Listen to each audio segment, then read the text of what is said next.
Hi partners, നമ്മുടെ ബിസിനസ്സിലെ കണക്കുകൾ ഒരു ഡയറിയിൽ എഴുതി വെച്ചു, അല്ലെങ്കിൽ ബില്ലുകൾ ഒരു ബോക്സിൽ ഇട്ട് വെച്ചു. അത് മതിയോ? മതിയായില്ല.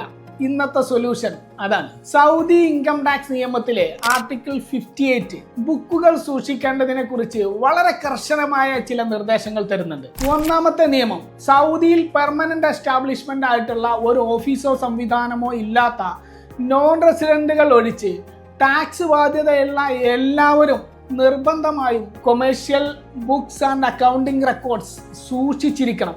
അതായത് റെസിഡന്റ് കമ്പനികൾ അഥവാ സൗദിയിൽ രജിസ്റ്റർ ചെയ്ത എല്ലാ ക്യാപിറ്റൽ കമ്പനികളും, സൗദിയിൽ ബിസിനസ് ചെയ്യുന്ന നോൺ റെസിഡന്റ് വ്യക്തികളും, സൗദിയിൽ പെർമനന്റ് എസ്റ്റാബ്ലിഷ്മെന്റ് വഴി ബിസിനസ് ചെയ്യുന്ന വിദേശ കമ്പനികളുമാണ് ബുക്കുകൾ സൂക്ഷിക്കേണ്ടത്. നേരത്തെ പറഞ്ഞ പോലെ സോൾ പ്രൊപ്രൈറ്റർഷിപ്പ് അല്ലെങ്കിൽ മുഅസ്സസ അക്കൗണ്ടിംഗ് മെത്തേഡിലേക്ക് മാറിയവർക്കും ഈ നിയമം ബാധകമാണ്. രണ്ടാമത്തെ നിയമം, ഈ ബുക്കുകൾ ഏത് ഭാഷയിലായിരിക്കണം എന്നുള്ളതാണ്.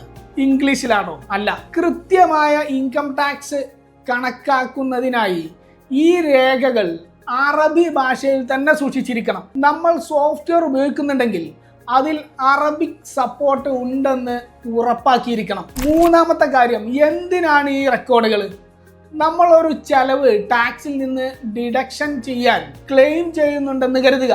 ഓഡിറ്റ് സമയത്ത്, അതായത് സാഡ്കയുടെ ഓഡിറ്റ് സമയത്ത് അതിന്റെ കൃത്യമായ ബില്ലോ രേഖയോ ഹാജരാക്കാൻ നമുക്ക് സാധിച്ചിട്ടില്ലെങ്കിൽ ടാക്സ് ഡിപ്പാർട്ട്മെന്റിന് ആ ചെലവ് പൂർണ്ണമായും ഡിസലോ ചെയ്യാൻ അധികാരമുണ്ട്. അതുകൊണ്ട് ഓരോ റിയാലിന്റെ ചെലവിനും കൃത്യമായ രേഖകൾ സൂക്ഷിച്ചിരിക്കണം.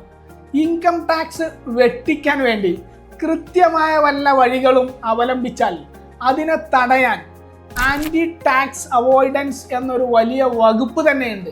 അത് എന്താണെന്ന് അടുത്ത വീഡിയോയിൽ വിശദമായി തന്നെ പറയാം. Hope to see again. Naushad accurate.